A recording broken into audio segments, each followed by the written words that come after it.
Good morning, everyone. So glad you could make it. My name is Richard Hamilton. I'm from Florida, as Larry mentioned. I've never been to Brooklyn before, so this is my first time. I wanted to start just by taking a moment to kind of introduce some basic concepts about macular degeneration in the eye. First of all, I'd like to take you through, actually, let's go to the slideshow here.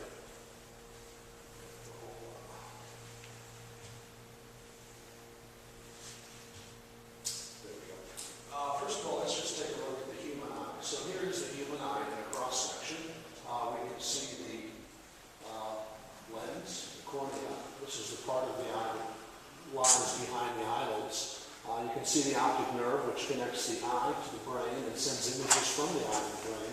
And then you see all these red wavy lines. Those are the retinal blood vessels. They supply the retina with blood and oxygen.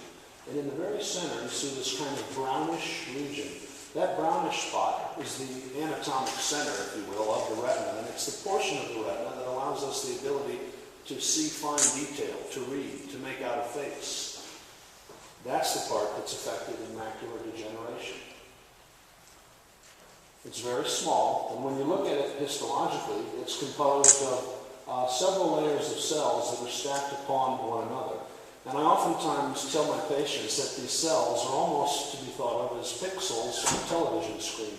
They're the individual points of light that, when taken all together, give us the image that we see. These layers all have names. These layers all have names, and in macular degeneration, it's these deeper layers here where we tend to see the changes. So with macular degeneration, there are basically two types. There's the dry kind, and then there's the wet kind. Of all the people that have macular degeneration, approximately 6 out of 7 have the dry kind, and 1 out of 7 will go on to develop the wet kind. Dry macular degeneration consists of the accumulation of certain types of material underneath the retina. If you think of the retina as a machine that requires ingredients to work and do its job, and it produces wastes and byproduct on the other side, it is those wastes and byproducts that tend to accumulate underneath the retina in the form of a little yellow ball, a little aggregation of material, protein, lipid, carbohydrate. And those collections will start to form in people who have dry macular degeneration. And when you evaluate someone who has this condition clinically, you will see that they have a characteristic picture. Instead of a nice smooth brown spot in the center, they in fact have a smattering of these little yellow collections of material that normally would have been cleared out and passed through the eye and out the body, but in fact they build up underneath the retina. And that's the telltale sign, the hallmark, if you will, of dry macular degeneration. There's another type of dry macular degeneration, a term you may or may not have heard of, called geographic atrophy. Now, geographic atrophy is slightly different.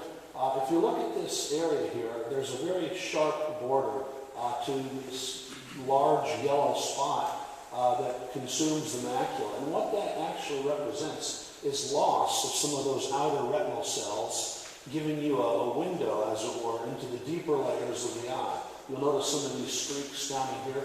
These are blood vessels in the deeper layers of the eye. And this whole region is referred to as an atrophic area. And if there are no cells, no deeper retinal cells, no photoreceptors to create an image, you can imagine that what a person's left with is essentially a large, dark spot in the middle. But that's still part of dry macular degeneration. And it turns out that many of the little yellow spots, the drusen, can coalesce and over time lead to outright loss of cells and the formation of a dark spot. Geographic atrophy roughly comprises 10% of all of those who have dry macular degeneration. And we see it increasingly as the years go by. It typically starts to impact people in their 80s and 90s. Now, there is, so just to review again, with dry macula, there's drusen, the accumulation of material underneath the retina. There's atrophy, where the cells have withered away and disappeared. Each of these types can precede the formation of the wet form of macular degeneration. The wet form is the one you probably have heard the most about. Just as an epidemiological concept, about 15 million people in the United States have some form of macular degeneration. Of those, 1.7 million have advanced macular degeneration. We usually consider wet macular degeneration to be advanced macular degeneration, but so can geographic atrophy be advanced macular. And the reason they call it advanced is because it's so severe that it tends to cause vision loss. It tends to cause disturbances in the central part of the vision. So what is the wet form? The wet form of macular degeneration has to do with the development of blood vessel growth underneath the retina. The eye, through a various series of biochemical events, decides that it's going to try to heal itself from the dry macular degeneration that has developed, and it forms new blood vessels. I often tell my patients that imagine if you skinned your elbow, if you were riding your bike, and the elbow starts to heal, and as it heals, what's the first thing that happens? It grows new blood vessels so that new tissue can be laid down to heal over the scrape where you fell down off of your bicycle. And there's some truth to that analogy in the eye. And certainly healing requires that there be new blood vessel growth so that tissues can regenerate. But there's one problem. The blood vessels don't behave in the way that we want to. And when you have a cut or a scrape that heals somewhere else on your body, it's okay if there's a little scar formation, but we don't want scar formation underneath the retina because that's a high sensitive end structure. We need it to be perfect. We can't have all sorts of little lumps of scar tissue forming where it makes the vision worse. So when a new blood vessel sprouts underneath the retina, it has a tendency to leak fluid, it has a tendency to leak blood, and it has a tendency to form scar tissue, and it can cause quite a bit of vision loss. And it does so rapidly. It does so on the order of days and weeks. It isn't necessarily the type of thing that lingers and smolders for months and years. It tends to move pretty quickly. And oftentimes when my patients present to me after their first eyes develop wet macula, they've noticed the changes over a couple of weeks. Just a couple of slides. The leading cause of legal blindness in patients over the age of 65 in the developed world is wet macular degeneration. There are roughly 200,000 new cases of wet macular degeneration a year. If you think of the United States, we have a group of people called the baby boomers. They were born between the years 1946 and 1964. There are 80 million people who could categorize themselves as being born in those years. And interestingly, the first year of that cohort turned 65 in 2011. So in the United States, we literally have a tsunami, if you will, of people who are approaching the age range for the development of macular degeneration. And it's important that as a society, we have a structure in place to be able to handle all of the individuals who will be affected by this condition. So once again, let's just review the anatomy of the macula. Here's the eyeball. We've actually got it pointed up towards the ceiling. There's the lens. This is the cornea. That's the front part of the eye. And then we have the little dark spot, the macula in back. Here are the layers of the retina. Histologically, it's a cartoon diagram. And then we've sort of done a little cartoon over here to show the layers in a schematic form. So this is retina. These are the layers beneath the retina. And this is the beginning of the eye wall, a layer called the choroid. So drusen, the little yellow spots, can lead to neovascularization, which is a fancy word for new blood vessel growth. Here's the new blood vessel sprouting. It's starting to leak fluid and a little bit of blood underneath the retina. Once in a while, the blood vessel can actually crack through some of these layers and start to grow in the space underneath the retina. And there it is growing and getting bigger, leaking more fluid. Sometimes you can get blood vessel growth without the yellow spot, without the accumulation of debris. So, each pattern, each type of presentation is not necessarily identical to the last person who came along and developed wet macula. But the common theme is the growth of new blood vessels in wet macular degeneration. And here we see that the blood vessel is really kind of picking up speed, and it's leaking a lot more fluid, and the fluid is actually not only getting underneath the retina, but it's making the retina itself thicker and wider, and it's starting to form little pockets of fluid underneath the retina. And it's at this stage that people really will start to know much more dramatic vision loss. Here the fluid is building up, and if left untreated and to its own devices, not only will the blood vessel continue to leak fluid, but will oftentimes start to leak blood. And here's a picture of the back of the eye. Notice this large red area here. That's hemorrhage underneath the retina. That's basically a great big black spot in the center of a person's vision. Very serious, very hard to bounce back from that. There are some techniques to deal with a situation like this, to maybe salvage some vision. If for whatever reason we're not able to, or the patient chooses not to, the blood oftentimes reabsorbs, leaving behind a scar in the center of the retina. And that's called a disciform scar. It's kind of the end of the process, if you will, for that eye. It's unfortunate. We do see this even in today's era with newer therapies. So let's just review one more time. Two types of macular degeneration: the dry kind, the wet kind. Generally, the dry kind allows pretty good vision. The yellow spots, which are called drusen, are the most common form. And remember, 6 out of 7 people with macular have the dry kind. Occasionally, people also go on to lose cells, in which case we call it geographic atrophy. That's the type that can cause some more vision loss in dry macula. The second type is wet macula, characterized by blood vessel growth underneath the retina that can lead to fluid buildup, bleeding, and scar tissue formation. So the epidemic is growing. We have a lot of people who already have been diagnosed with macular degeneration, and that's going to continue to increase over the next 18-year period. So what do patients experience? We've sort of gone over the nuts and bolts of what does it look like, what tissues are involved, what are the patterns of presentation. From the patient's perspective, oftentimes the visual disturbances can be fairly mild in the dry macula, but as the wet macula starts to develop, or if atrophy is involved, as the atrophy starts to progress, people can start to lose quite a bit of central vision. They tend to retain their peripheral vision. It's the reading vision, the vision required to look at another person's face, to see the fine detail on a painting, to look at the pictures in a magazine. That's what is lost. They can still see objects to the side. More often than not, they can ambulate and get from point A to point B, avoiding furniture and so forth, but the really fine detail is lost, and it is a very cruel type of an outcome.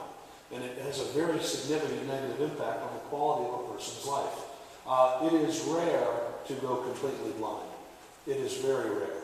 I've had patients who did not respond to therapy, a few that lost a lot of vision, but no one has lost everything.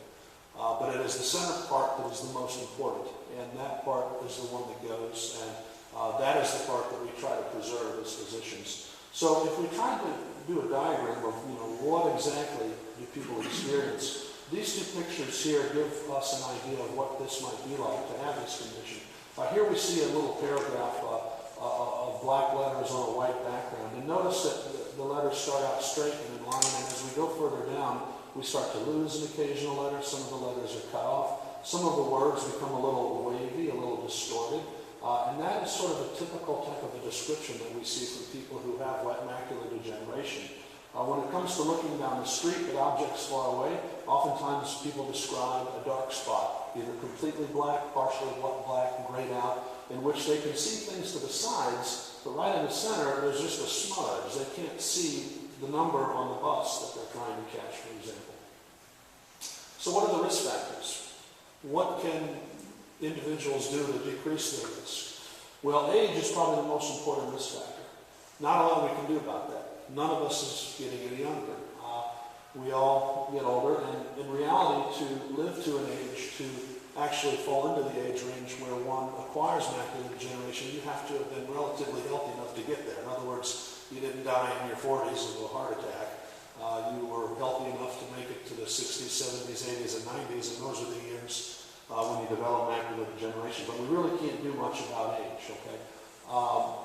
It tends to occur in persons who have a lighter skin color, Caucasian, people of European descent more so than people of Asian descent, more so than people of African descent.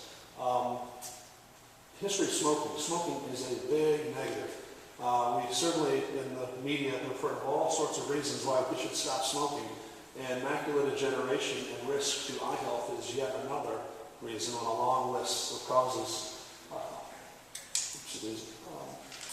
Low antioxidant blood levels. So antioxidants are basically nutrients in foods that help fight off the effects of aging, and these types of ingredients are found in fresh fruits and vegetables.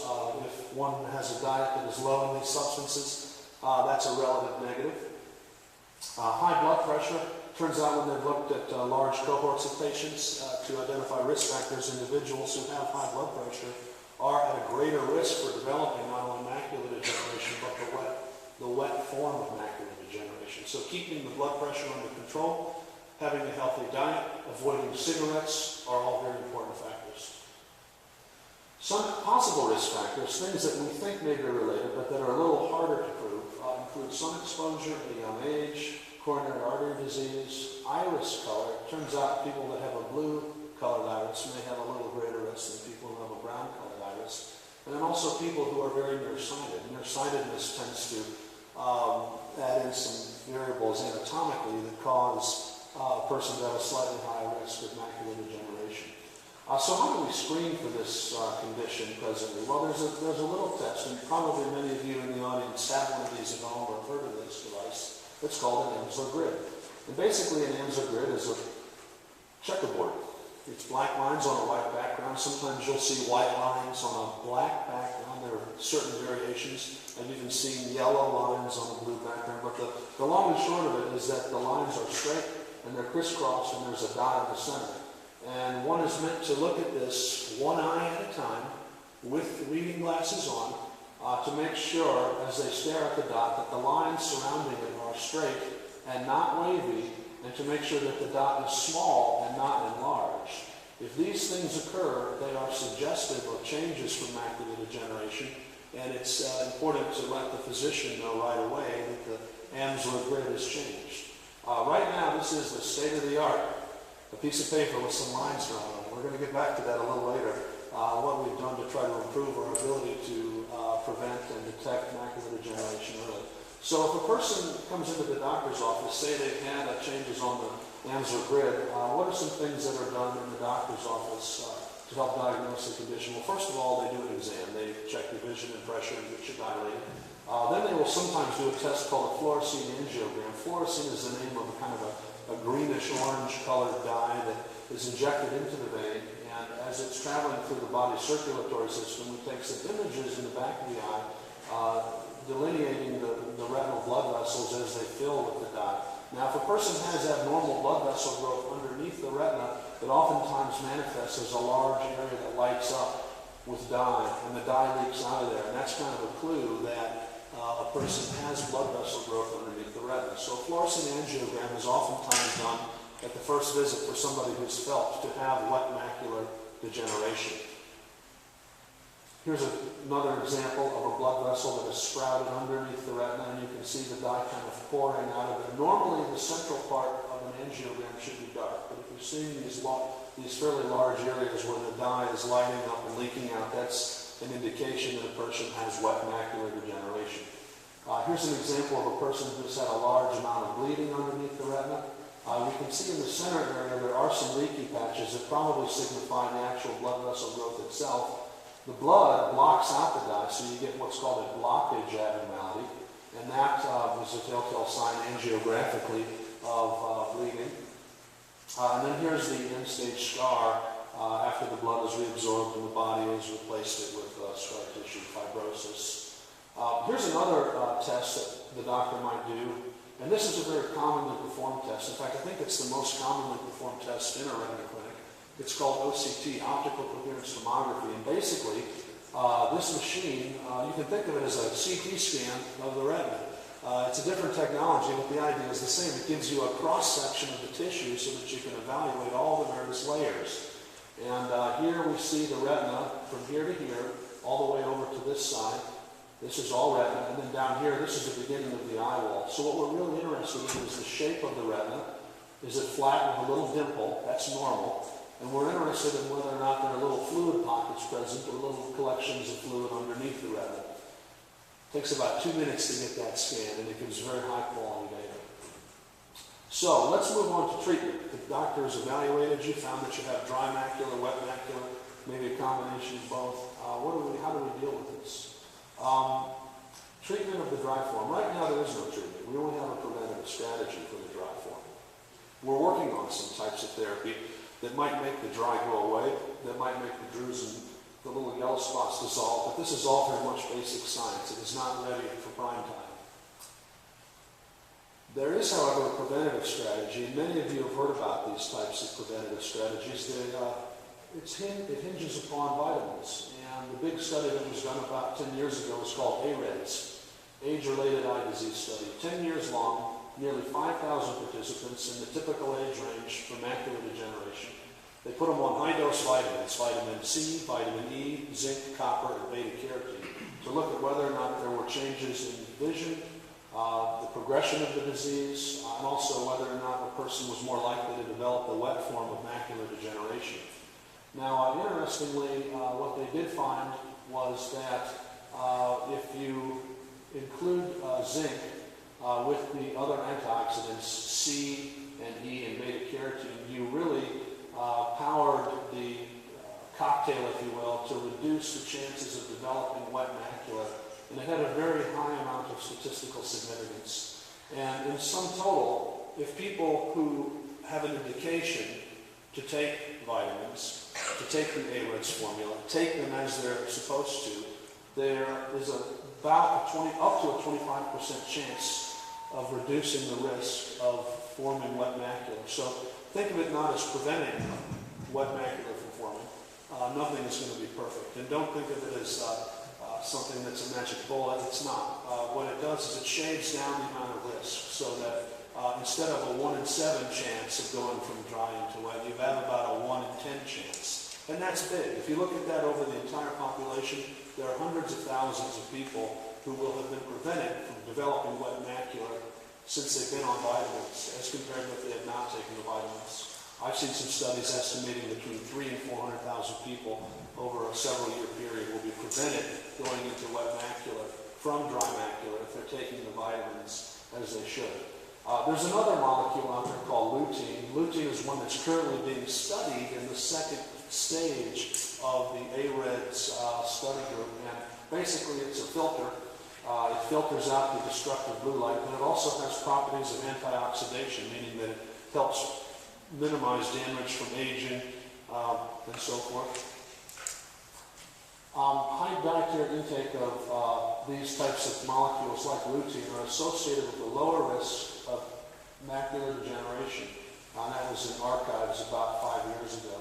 They also found that certain types of fish oil were also associated with a decreased risk of macular degeneration. So that data from 6-7 years ago is really why they decided to come back and test the current vitamin formulation to see if lutein and fish oil should be added in. You can already purchase a formulation over the counter that includes lutein and the fish oils. The studies have not been finalized, so if you choose to take those, it isn't based on as solid of data as the original formulation, but we'll find out in the near future how well they work.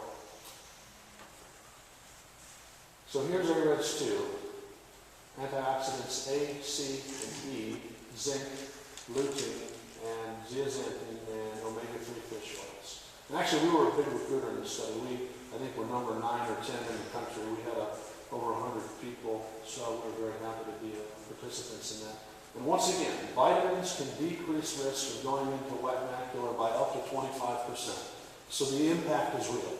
And the cost of the vitamins, they're not free, but it isn't outrageous, usually between $10 and $30 a month for a supply of vitamins. So let's go back to wet AMD. Supposing you've taken the vitamins as you're supposed to and you went on to develop wet macular degeneration, despite the fact that you're on vitamins, despite the fact that you lowered your risk factors. What's the history of treatment? Well, it turns out that the history of treatment started with laser, and that was back in the 80s. And basically, they would find the people who had wet macula, and they'd localize where the blood vessel was, and then they'd shoot the laser light, causing a burn in the center of the retina and an immediate blind spot.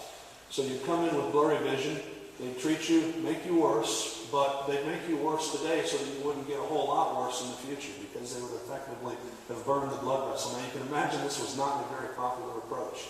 The idea of coming into the eye doctor with poor vision, they're going to guarantee you they'll make it worse immediately. The trade-off is that you won't get a lot worse years down the road because they'll have controlled the process. They then came up with, and that was called the Macular Photocoagulation Study. Not everybody was a candidate for that, and frankly, there were a lot of retina doctors who never did it because they had difficulty with the idea of giving people an immediate blind spot. So that was at one point a popular therapy, but it is for the most part declined from clinical practice and is rarely used today. Along came another treatment where the idea of using lasers still exists, but it's sort of a selective laser, if you will. It avoids creating a burn spot. It just goes after the abnormal blood vessels. And this is called photodynamic therapy. And in photodynamic therapy, they infuse a little medicine into the arm, and the medicine circulates through the body and physically attaches to the abnormal blood vessels that are growing under the retina. It doesn't really attach to anything else, only the abnormal blood vessels. And it activates when a laser light is shined on it. That drug is called verteporfin, and the type of laser is called photodynamic laser. And there it is, and they're shining the laser, and it's only burning the vessels, not the retina above it and not the tissue beneath it. So it's selectively getting rid of the blood vessel growth, and that's exciting because instead of giving the person an immediate blind spot, you're just sort of getting rid of this area that's lighting up and leaking. Here's pre-treatment, here's post-treatment.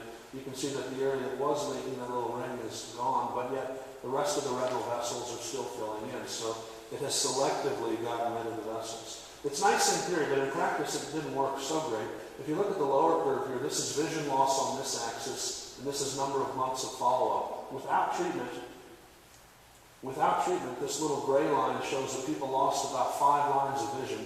That's what somebody will develop if they have wet macula and never get treatment. With the photodynamic therapy, you can cut down the amount of loss to only 2 lines. So you still lose with photodynamic therapy. You just don't lose as much, and you don't lose as fast. That was the 90s, okay? 90s and early 2000s. Some people have kind of sharpened their pencil, if you will, and gone 1 degree further, where they look at the feeder vessel to the abnormal blood vessel growth and just selectively laser that. And there are some reports out there from groups like Glazer and Scott Cousins who have had good results with that study, but it requires some pretty elaborate machinery that most people don't have.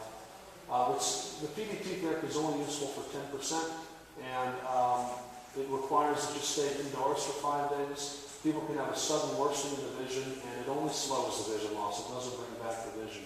There was a brief period where they thought that this might be a surgical disease. They'd reach under the retina with forceps and pull out the blood vessel. Didn't work.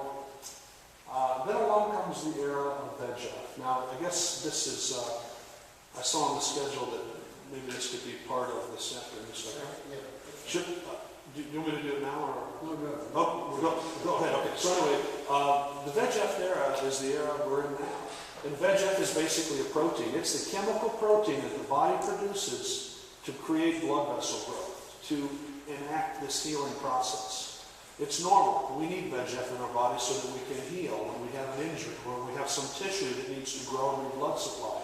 But as I've said before, when you're growing those blood vessels underneath the retina, you're going to create some problems because those vessels are going to leak fluid, they're going to leak blood, they're going to make the vision worse. So in fact, what we would like to do is kind of shut down that healing process, if you will. Shut down the process of blood vessel growth. We want to inhibit the VEGF molecule so that the wet macula does not get revved up, so that it's stopped in its track and the vessels that are growing don't grow anymore.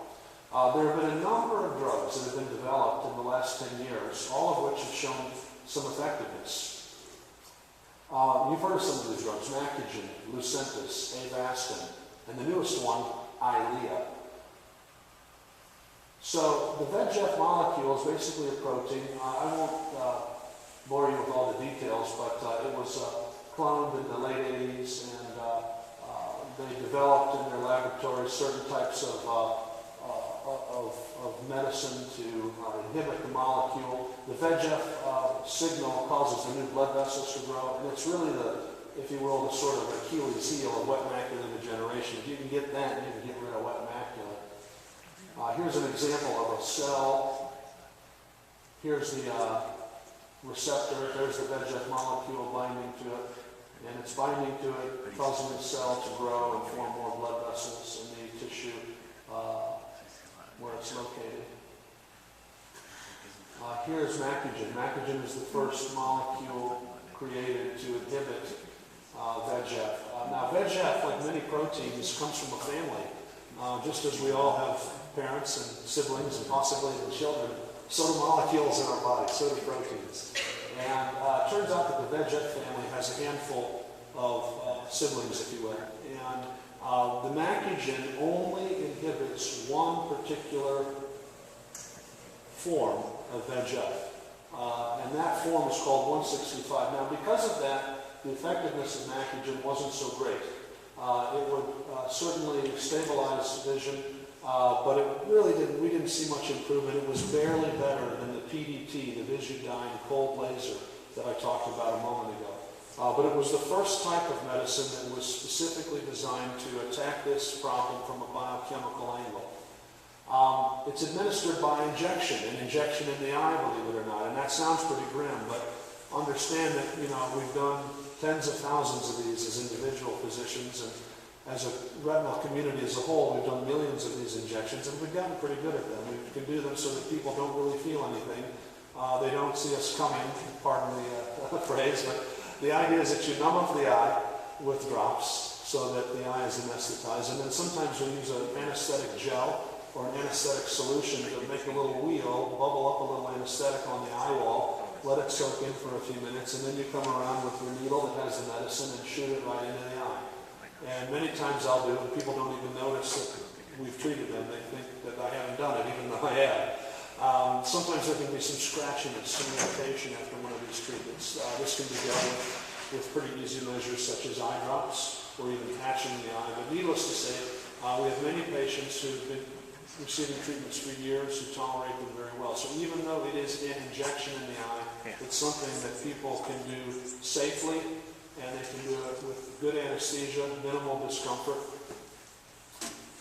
So here's just a copy of the first article on Macugen. This was sort of a landmark, if you will, because it was the first chemical developed to treat macular degeneration. It kind of faded in popularity when it was realized that the benefits in terms of vision, here's the Macugen group, the vision's still sliding down. It's just not as far down as the group who didn't get any treatment. It looks a lot like the results from the PDT laser.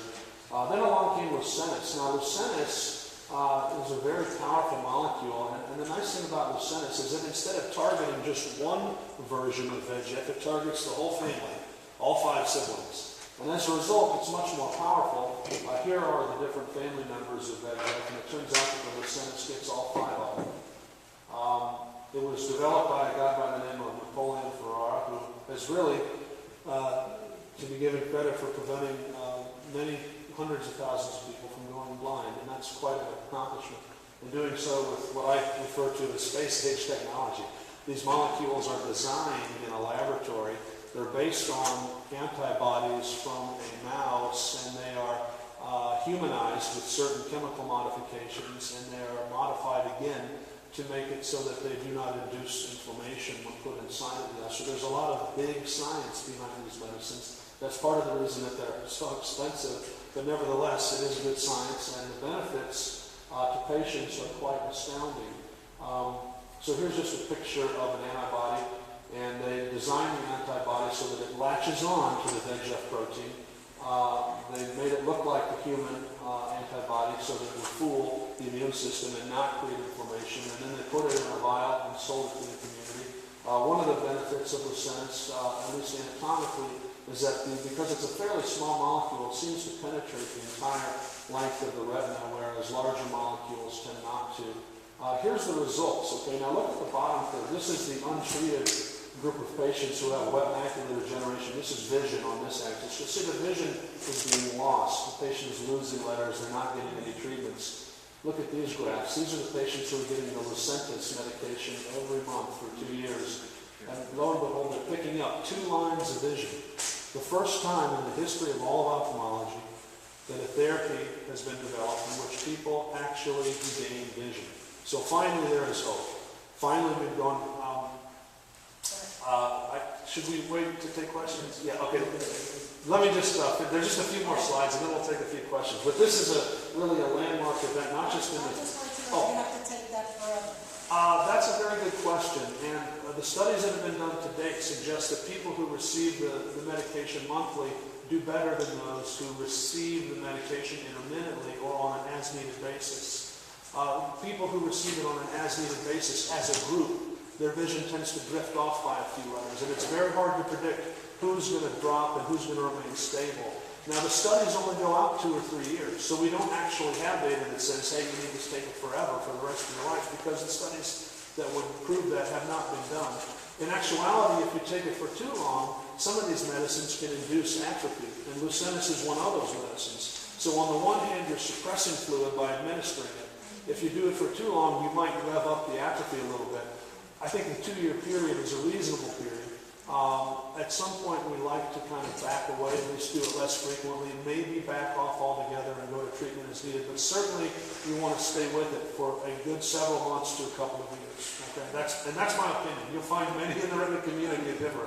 But we've done almost 80 clinical studies at the Center for Retina and Macular Disease, and we've been national leaders in recruitment for a lot of those studies. And I try to live by the studies. You're never going to be perfect, but if you really stay within the guidelines and try to follow them to the best of your ability, I think you're going to find that if you do what they say to do, then what they say happens. But there's time limits on that. So beyond 2 or 3 years, we really don't have good data saying whether or not we need to continue with the injections. But I'm a big believer in monthly therapy. So anyway, here's just 2 different types of wet macular, and in each type the medicine was shown to be effective. So what are the disadvantages? Monthly injections. And I certainly will do it for a minimum of a year, preferably 2. Expense. Originally the drug was $2,200. They had a monopoly. Nobody else had a competitive agent on the market. They could charge what they wanted, and it really created a lot of perverse, what I refer to as perverse disincentives to using the drug. Fortunately, there's now a competitor on the market. We're finally seeing prices start to come down, and I think there will be more of that as time goes by. Other possible disadvantages are systemic side effects from VEGF inhibition. These include stroke, heart attack, problems with the GI system. Now, fortunately, most of the studies that have been done do not show a large spike or a large safety signal when it comes to stroke or heart attack. We suspect that there may be some individuals who are susceptible. It's very hard to kind of tease out the individuals who may be from those who may not be. But when they've looked at big population studies and analyzed them, for the most part, it's considered that on the whole, they are tolerated well systemically. But there are some concerns, and people who've had prior histories of stroke or heart attack or recent stroke or heart attack will sometimes change our game plan so as not to worsen those conditions. So that's something for you and the physician to kind of discuss and go over what your level of comfort is with this type of risk. It's not something off the chart though. We're talking low single digits, okay, but it's something that we do think about. Avastin, you've all heard about Avastin. Avastin is, if you will, sort of 2 Lucentises smushed together. It's a drug that actually is FDA approved, but it's approved for the treatment of colon cancer. This was developed prior to Lucentis, and this particular medication was shown to help treat people who developed colon cancer that had already metastasized to the liver, and it's no doubt saved countless thousands of lives and added years of lives to people who had a condition that was essentially terminal. Now it's not, or at least they're living a great deal longer because of Avastin. It is a colon cancer drug, but it operates by inhibiting the blood vessels that feed the tumor. So, yes, it's used to treat cancer, but it should really be thought of as an anti-blood vessel drug. And because it's an anti-blood vessel drug, and because macular degeneration is a blood vessel disease, you would think maybe it would be effective in the treatment of macular degeneration.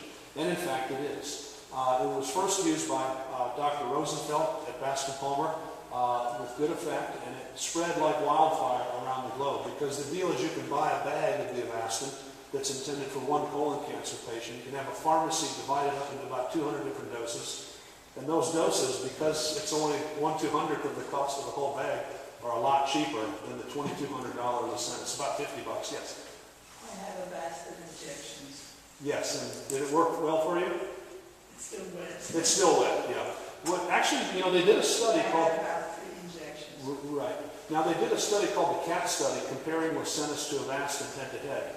And the visual acuity outcome was identical. There was no significant difference between the two drugs. The Lucentis dried up the fluid a little bit better, but the vision was the same. Yes? I have a Lucentis, and the last time I went for an injection, after the test, the doctor said to me, he's not giving me the injection that it had dried up. Yes. But I don't, I still sometimes see double vision. You know, the letter is double. Right, right. It didn't improve anything, but it may have stopped it from getting worse. And that's a very good point, because even when you looked at those graphs, it showed that on average people picked up a couple of lines of vision. That's just the average. So within that group, there are people who picked up more than 2 lines of vision. There are people who picked up 0 lines, meaning they remained stable. And there's maybe 1 in 20 people who actually lost a couple of lines. So the drugs do not give the same result for each patient, because each patient is different and each patient presents at a different level of progression of the disease. So some people will have more of a positive effect than others. It can be difficult to predict who's going to really have a big return in vision and who's going to just stay the same. But what we do know is that even if we're just keeping the vision stable, we're still winning the battle.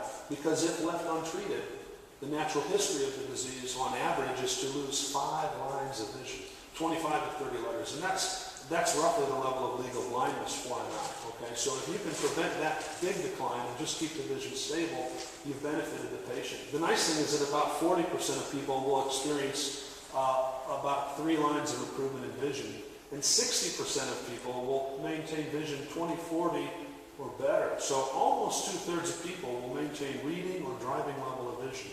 But it's not uniform. I mean, like you say, some people stay the same, some people get a little bit worse. But this is certainly a lot better than where we were with the laser. This was with Lucentis. Yes, that's right. And Lucentis and Avastin are both good drugs, and they both work well for a lot of people.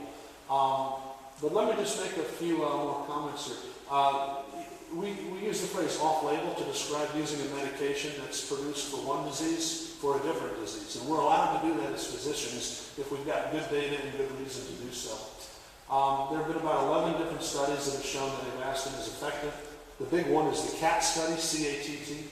That made it into the New England Journal of Medicine, which is probably the most prestigious medical journal, or at least the top 3. And it's funny, I heard through the grapevine that the reviewers, 4 reviewers for that article, each of them had one comment: excellent.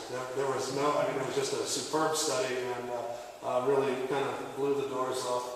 At any rate, the Avastin was kind of developed and had spread across the world before the Lucentis was FDA approved. So the world knew that Avastin worked. And then when Lucentis became approved, we kind of had 2 choices: an expensive choice and a less expensive choice. And there was this battle in the retina community. Do we use the expensive one or the less expensive one? And now that the studies have been done, it's still reasonable to use either. I use both. Yes? It's also the doctor that does the injection. That's true. The first one I had after I left New York, my eye swelled up I see. like this, and I couldn't see it all. I had tears coming. The doctor was not experienced. I see. You must have a doctor who has been approved by your local eye ophthalmologist. I couldn't agree more strongly. I think it's critical that the person who does the treatment have a great deal of experience, because in reality, there's a lot of science behind medicine, but medicine is an art. I mean, it's not, we don't have robots do injections. I mean, we have people, and there's a way, kind of a style to where you can do these without creating a lot of pain, without creating a big blood spot. And it has to do with things that are relatively simple: using plenty of anesthesia, giving plenty of time for the anesthesia to kick in, making sure that after we've done the injection, we rinse thoroughly to get the betadine. That's the prep agent that helps decrease the risk of infection, to really rinse that off, because that's what causes the tearing and the swelling. It's the betadine. That's what burns the eye. So you've got to get that off. I went down to the Rand Institute for advice. Yes. And they gave me the name of 3 or 4 doctors that they were associated with, but they don't do anything like this. Right. Giving injections. Yes. And I chose one of those, and he was good. Good. And I was satisfied. So between my stay in Florida and my stay in New York, I have two different Perfect. doctors who are both very good, but they came with recommendations. Yes. The one that I took because one of my friends was getting injections from him, that was the end of it. Official recommendations, I think, are probably better than word of mouth, although a satisfied customer can sometimes be very good for putting people at ease. But you are correct. You want to be very comfortable with the people you go to. And if you are seasonal, if you're living here for 6 months and there, make sure that you have 2 sets of doctors, one on each side. Don't kind of freewheel it and just think that, well, the doctor's up north, I'll just wait until I'm backed up before I get my checkup. Make sure you're continuing those checkups and treatments when you get to Florida. Sure. Yeah. So okay. So let's just we'll hold questions until the end here, and I think we just have a few more slides. Here's just an example of a patient who's had Lucentis injected into the eye. Here you can see the fluid pockets. They get their injection for several months, and the fluid's all gone. The retina's nice and flat with a little dimple, and the leaking in the center has diminished dramatically. Here's the same idea with the Avastin. They've given the injection, and the fluid, which is here, has slowly come down as the months have gone by. Price, Lucentis much more expensive. Avastin much cheaper.